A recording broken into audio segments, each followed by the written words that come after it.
So guys, जैसा कि हमने पिछले एपिसोड में देखा कि शियाओ ने लिंगर की दोस्त फेंग और उसके साथियों को बचा लिया था और वो शी से लड़ने के लिए एविल स्पिरिट लेक में आ गया था, जहां उसने जायंट गोल्डन स्पाइडर को मारा, जिससे शी भी वहां लड़ने के लिए आ गया था। और शियाओ के शिला लेक पर लड़ाई का मैसेज फैलाने की वजह से पिंक गर्ल और बाकी लोग भी वहां गए थे। फिर अब हम देखते हैं कि शियाओ और शी दोनों आपस में लड़ रहे थे। दोनों के हमलों से काफी धमाके हो रहे थे और कई सारे मैजिक की किरण फैल रही थी, इसीलिए वहाँ खड़े सभी लोग दूर हो जाते हैं। शियाओ और शी दोनों एक दूसरे को टक्कर दे रहे थे। ये सब दूर खड़ी पिंक गर्ल और फेरी यूचन भी देख रही थी। पिंक फेरी यूचन से कहती है कि शी को रियल में प्राचीन पवित्र एकेडमी से गोल्डन बॉडी फ्लूइड्स मिला था, लेकिन मुझे लगता है कि शी शियाओ के सामने नहीं टिक पाएगा, इसीलिए तुम उसे मैदान से बाहर खींच लो। तो फेरी यूचन कहती है कि मेरे ब्यूटियन हॉल ने कई सारे आउटस्टैंडिंग स्टूडेंट को भर्ती किया था और तुम जीटियन हॉल कोई देख सकती हो, उसके पास कोई एक स्टूडेंट नहीं है। तो पिंक गर्ल कहती है कि मैंने सांप देखा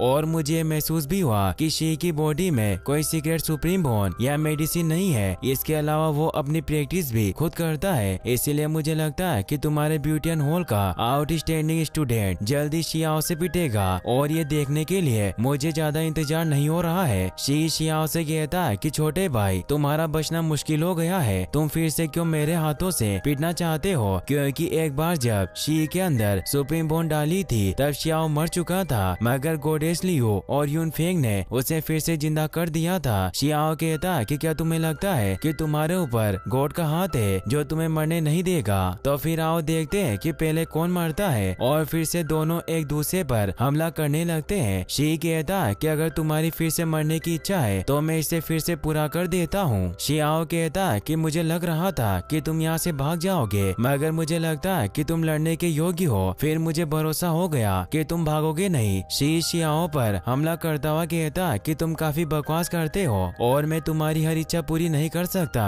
और वो दोनों तेजी से एक चट्टान पर जाकर टकराते हैं। शियाओ कहता है कि तुम काफी फास्ट हो, मगर ये सब मेरी बोन की वजह से है जो तुम्हें पहले दे दी गई थी, तुम्हें अब धन्यवाद देने की कोई जरूरत नहीं है। शी कहता है कि मुझे लगा था कि तुम्हें हराना कोई बड़ी बात नहीं है, मगर तुम सिंपल नहीं हो, तुम अपने शरीर को कल्टीवेटिंग करके अपनी बॉडी को शुद्ध करने का प्लान बना रहे हो। तो शियाओ कहता है कि बॉडी प्रॉपर्टी एक नॉर्मल खजाना है, मगर तुम्हारी बॉडी पहले से ही खराब और कमजोर है, तुम्हें पहले से ही पता है, मगर फिर भी तुम कड़ी ट्रेनिंग करके समय को बर्बाद कर रहे हो। ये सब तुम्हारे इनफेशनल टैलेंट की वजह से है। शियाओ और शी दोनों अपने स्पेयर निकाल कर एक दूसरे पर वार करते हैं। शी अपने वार को रोककर कहता है कि अपनी बॉडी को क्लीन करके तुम अजय नहीं बन सकते हो और उसके बाद भी तुम्हें मुझसे लड़ने की पावर नहीं होगी। शियाओ कहता है कि तुम्हारा सड़ा गला शरीर बस मेरी सुप्रीम बोन के भरोसे है। अपने बचाव में शी कहता है कि प्राचीन काल से दो प्यूपिल के साथ जन्म लेने वाले का शरीर रियल में कमजोर होता है, मगर फिर भी मैं तुम्हें टक्कर दे रहा हूँ। तो शियाओ काफी गुस्सा होता है और शी से कहता है कि अब तुम मान लो कि तुम कमजोर हो और शी पर हमला करता है। शी भी शियाओ की तरफ बढ़ता हुआ कहता है कि मेरे प्यारे छोटे भाई, मेरे सबसे वीक पॉइंट मेरी आँख है, मगर इसे भी मेरी शान समझा जाता है। अब तुम बताओ कि मुझसे लड़ने के लिए तुम्हारी क्या योग्यता है? दोनों को लड़ते देख लोग बातें करते हैं कि दोनों काफी मजबूत है, ये इंसानों की लड़ाई नहीं हो सकती। शियाओ की स्टोन पर खड़ा होकर शी से पूछा कि तुमने जो अभी मुझ पर हमला किया था क्या ये प्यूपिल पावर है? तो शी कहता है कि सबसे सरल हमला था, डबल प्यूपिल के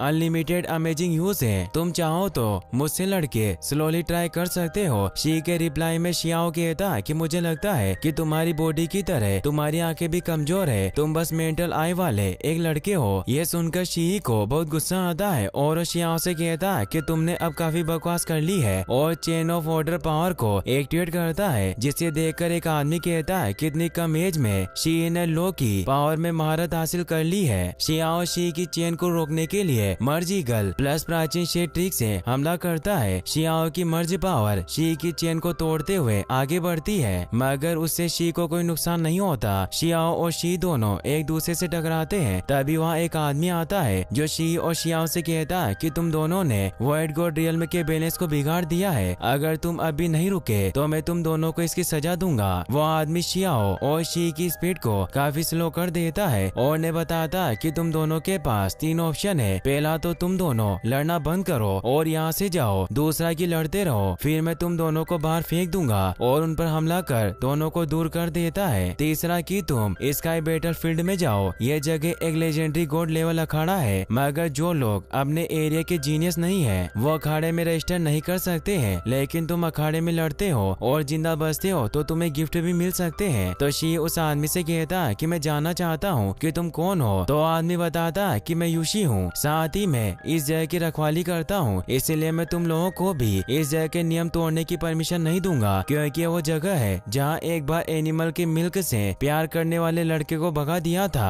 और उसे भगाने वाला मैं ही था। तो शियाओ को पता चलता है कि जब उसने रैंकिंग स्टोन को मुक्का मारा था तब इसी आदमी ने मुझे 2 साल के लिए व्हाइट गॉड रियल में बैन कर दिया था। शियाओ से कहता है कि जब मैं अपने 10वें स्वर्गीय पद को खोलता हूँ तो मुझे उसके लिए भी व्हाइट गॉड रियल से गिफ्ट चाहिए और तुम्हें रूड होने की कोई जरूरत नहीं है। और आदिम डिवाइन ऑब्टेन पाने के लिए क्या गिफ्ट को जमा किया जा सकता है। तो यूशी कहता है कि मैंने तुमसे कहा था कि स्काई बैटलफील्ड में अपने दुश्मन को हराने पर तुम्हें गिफ्ट दिया जाएगा। तो शियाओ पूछता है कि फिर मैं स्काई बैटलफील्ड में कब जा सकता हूँ। तो यूशी कहता है कि उस फील्ड को फिर से एक्टिवेट होने में 1 मंथ का टाइम लगता है, उसके बाद तुम वहाँ जाकर लड़ सकते हो और अपने गिफ्ट को ले सकते हो। शियाओ से कहता है कि छोटे भाई तुम हमेशा सोचते हो कि शुद्धिकरण और आत्मा परिवर्तन के बाद तुम मुझे तुमसे लड़ने देना। शियाओ से कहता है कि छोटे भाई तुम हमेशा सोचते हो कि शुद्धिकरण और आत्मा परिवर्तन के बाद तुम मुझे तुमसे लड़ने देना। तो शियाओ कहता है कि क्या तुम्हें लगता है कि मैं उस तरह का आदमी हूँ जो तुमसे लड़ने से डरूंगा। डिवाइन मार्टिल, सोअरिंग हाई रिसोल्ट एंड डिज्नीफाइड, ये सब मेरी स्टाइल है। अब मैं तुमसे 1 मंथ के बाद मिलता हूँ। शी कहता है कि मेरे सबसे छोटे और प्यारे भाई तुमने अपने कल्टीवेशन को रेस्ट्रिक्ट करने के लिए व्हाइट गॉड रियल्म के रूल का यूज किया, मगर तुम्हारा दिमाग बहुत पीछे है। और हंसते हुए कहता है कि अफसोस की बात है कि तुमने इस बारे में कभी सोचा ही नहीं। लड़ाई में ताकत हमेशा पहले आती है जब तुम अपने छोटे छोटे कल्टीवेशन पर उम्मीदें लगाते हो। तो फिर यू हैव लेफ्ट ये कहकर शी वहाँ से चला जाता है। शियाओ की सोल फिर से व्हाइट गॉड रियल्म से उसकी रियल बॉडी में आ जाती है। शियाओ के मुंह से खून निकलता है और उसे होश आ जाता है। लिंगर उसके पास दौड़कर जाती है और उसे खड़ा कर पूछती है कि क्या तुम्हें चोट लगी है और क्या तुम शी से लड़े हो। तो शियाओ कहता है कि यहाँ की हवा थोड़ी गर्म और ड्राई है, इसीलिए मैंने अनकंफर्टेबल फील किया, इसीलिए मैं वापस आ गया, मैं अब ठीक हूँ। तो लिंगर कहती है कि तुम्हारा चेहरा इतना बेकार हो रहा है, तुम ठीक कैसे हो सकते हो, तुम अब अच्छे से आराम करो और लड़ाई झगड़े की बात को भूल जाओ। तो शियाओ कहता है कि तुम्हें समझ नहीं आता, ये सिर्फ मौत से लड़ाई नहीं है। तो लिंगर कहती है कि तुम हमेशा मेरी बात क्यों नहीं मानते हो, मैं कितनी मूर्ख हूँ जो तुम्हारी बॉडी का ध्यान रखना चाहती हूँ। और रोते हुए वहाँ से चली जाती है। शियाओ को लगता है कि उसके सामने एक और समस्या आने वाली है, जिससे निपटने के लिए वो एक बड़ी सी खजाने की कढ़ाई को एक्टिवेट कर ध्यान लगाने लगता है और सोचता है कि शी को हराने के लिए मुझे सफलता हासिल करनी होगी। दूसरी तरफ शी यूचन से कहता है कि मेरी राय में स्काई बैटलफील्ड एक पेश नहीं है, इसीलिए तुम इस ग्रेट कोर्स का पता अर्थ एंड हेवन के डिवाइड होने से पहले लगाओ। फेरी कहती है कि स्काई रिपेयर ट्रिक मेरे होल की सीक्रेट ट्रिक है और कम समय में तुम्हें काफी अचीवमेंट को टच किया है, अभी 1 महीना होने में काफी समय है, मैं तुमसे जीतने की उम्मीद कर सकती हूँ। शी कहता है कि सीधी लड़ाई में मैं जरूर जीतूंगा, कोई फर्क नहीं पड़ता कि छोटा भाई कितनी ट्रिक का हाइट रखता है। दूसरी तरफ शियाओ अभी भी स्टोनवेल ट्रिक को ठीक से कंट्रोल नहीं कर पाता था, इसलिए वो ध्यान लगाकर उस पर कंट्रोल करने की कोशिश करता है और स्टोनवेल को प्राचीन शेयर प्लस ब्लू इसके लीगल से मर्ज करने की कोशिश करता है, जिससे कि उसे ही झटका लगता है और वो नीचे गिर जाता है। तभी शियाओ को किसी के आने का एहसास होता है। तभी शियाओ देखता है कि वहाँ अग्नि सम्राट है और उन्हें नमस्ते करता है। सम्राट कहते हैं कि तुम मुझे जानते हो। तो शियाओ कहता है कि आपको छोड़कर ऐसी पावर पूरे यूनिवर्स में किसी के पास नहीं है, आपके हर स्टेप अग्नि सम्राट की इस पुश्तैनी जमीन पर पावर पैदा कर सकता है। सम्राट शियाओ से कहता है कि तुम स्मार्ट लड़के हो, मैं बस यहाँ फायर किंगडम के स्टूडेंट का शुक्रिया अदा करने आया हूँ, क्योंकि तुमने ब्लड सेक्रीफाइस फॉर्मेशन से सभी को बचाया है। शियाओ कहता है कि आपको आभार व्यक्त करने की कोई जरूरत नहीं है, मैंने बस लिंगर से वादा किया था, इसीलिए मैंने बाद वाले फॉर्मेशन को नष्ट कर दिया था जो कि आपके स्टूडेंट थे। अग्नि सम्राट अपनी जगह से गायब होकर कहते हैं कि मैं अग्नि एम्पायर का सम्मानित सम्राट हूँ, तुम्हें हमेशा यहाँ के लोग को फॉलो करना चाहिए और तुम्हें शुक्रिया अदा करना चाहिए। और वो शियाओ पर हमला करते हैं, जिसे देखकर शियाओ 10वें स्वर्गीय पद के रास्ते को खोल देता है और उनके वार को रोकने की कोशिश करता है। यह देखकर सम्राट कहते हैं कि मैं अपने साम्राज्यवादी दबाव का सामना कर सकता हूँ। यह देखकर देखकर तुम्हें कम से कम मेरे हमले से बचना चाहिए था, लेकिन फिर भी तुम पीछे नहीं हटे। शियाओ सम्राट के हमले से थोड़ा घबरा गया था और मन में सोचता है कि ऐसा करना दूसरों के लिए अपमानजनक हो सकता है और उनसे पूछता है कि मैं सोच रहा हूँ कि अग्नि सम्राट मुझे क्या सिखाने की कोशिश कर रहे हैं। तो सम्राट पूछते हैं कि तुम अभी प्रैक्टिस क्यों कर रहे हो। शियाओ गुस्से में कहता है कि मैं शी को हराना चाहता हूँ। तो सम्राट पूछते हैं कि उसके बाद तुम क्या करोगे। शियाओ कहता है कि इस बार मैंने अभी सोचा नहीं। तो सम्राट कहते हैं कि तुमने सोचा नहीं या सोचना भूल गए। अगर तुम सब कुछ भूलकर बस शी को हराना चाहते हो, क्या ये तुम्हारे कल्टीवेशन पथ के लिए पॉसिबल है। तभी शियाओ को कुछ बचपन के दिन याद आते हैं। सम्राट कहते हैं कि अगर तुम्हारा ध्यान हमेशा किसी ऐसी चीज पर हो जिसके रास्ते को तुम जानते हो, तो क्या तुमने सोचा है कि उसके लिए कल्टीवेशन करना तुम्हारे लिए एक अच्छा तरीका है। शियाओ को सम्राट की बातें समझ आती है और वो कहता है कि जिसे मैं खजाना ट्रिक समझ रहा हूँ वो बस जीवन और मृत्यु की लड़ाई है। मुझे बस इतना ही फील करने की जरूरत है कि अगर एक मंथ बाद मुझे लड़ना है तो लड़ना है। मुझे बस अपने कल्टीवेशन पर ध्यान देने की जरूरत है और साथ में मैं अपने रास्ते और मंजिलों को कैसे समझूं। जीतने के लिए मुझे दिल पर ध्यान देने की जरूरत नहीं है। सम्राट कहते हैं कि अगर तुम्हें लड़ना है तो कुछ भी हो, फिर तुम्हें लड़ने की जरूरत है। यह आत्मज्ञान की तरह ही है। ऐसा करने के बाद तुम बैटल को विन कर सकते हो। सम्राट शियाओ के सर पर अपने मैजिक साइन को फिट करते हैं और उसे बताते हैं कि तुम्हें अपने दिल को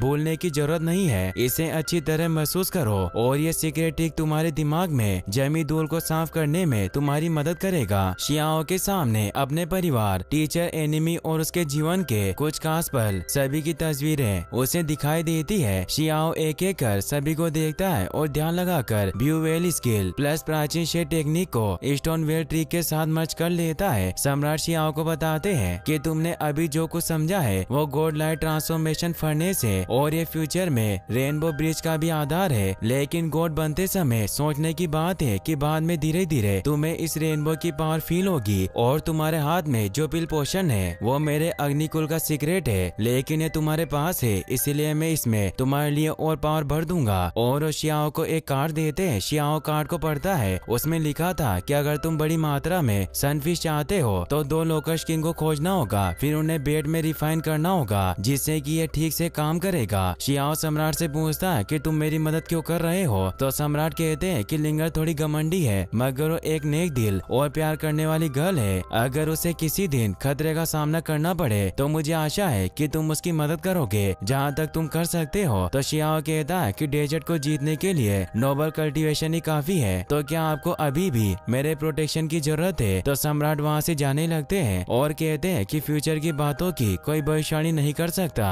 शियाओ कहता है कि सम्राट की आवाज काफी डरावनी है। उनकी बातों से ऐसा लगता है कि रेगिस्तान में केओस फिर से हो सकता है। तब यहाँ लिंगर आकर शियाओ से पूछती है कि मुझे मेरे डेट की ब्रेथ की स्मेल आ रही है, वो कहाँ है। मगर शियाओ से नहीं बताता तो लिंगर उससे लड़ने लगती है। शियाओ लिंगर का हाथ पकड़कर उसे थैंक्स कहता है। लिंगर कहती है कि तुम बस धन्यवाद देना जानते हो, क्या तुम अभी शी से लड़ने नहीं जा रहे हो। और वो शियाओ को बताती है कि तुम जानते हो कि लड़ाई करने से पहले शी ने पॉपुलर पहाड़ और रिवर को पार किया और वाटरफॉल का भी मजा लिया और साथ ही सनसेट भी देखा। मैंने पहले अपने फायर क्लोन्स मास्टर से पूछ लिया, उन्होंने बताया कि शी ने अपने दिमाग को तेज कर लिया। वो दिखने में आसान है मगर काफी डरावना भी है। और शियाओ का हाथ पकड़कर कहती है कि तुम्हें अभी भी खुद को आइसोलेट करना होगा और लड़ने से पहले स्ट्रॉन्ग होना होगा। शियाओ कहता है कि मुझे शी से लड़ने के लिए कुछ भी बदलने की जरूरत नहीं है, तुम उसके बारे में बात करना बंद करो, मैं तुम्हें टेस्टी खाना खिलाता हूँ। शियाओ कुछ जंगली जानवरों को मारकर उन्हें पकाता है और लिंगर से कहता है कि मेरी नई रेसिपी है। और इसी के साथ ये एपिसोड यहीं पर खत्म होता है। गाइस, अगर आप इसका नेक्स्ट पार्ट भी जल्दी देखना चाहते हैं तो इस वीडियो को लाइक करने के साथ साथ चैनल को सब्सक्राइब जरूर कर लें। Thanks for watching.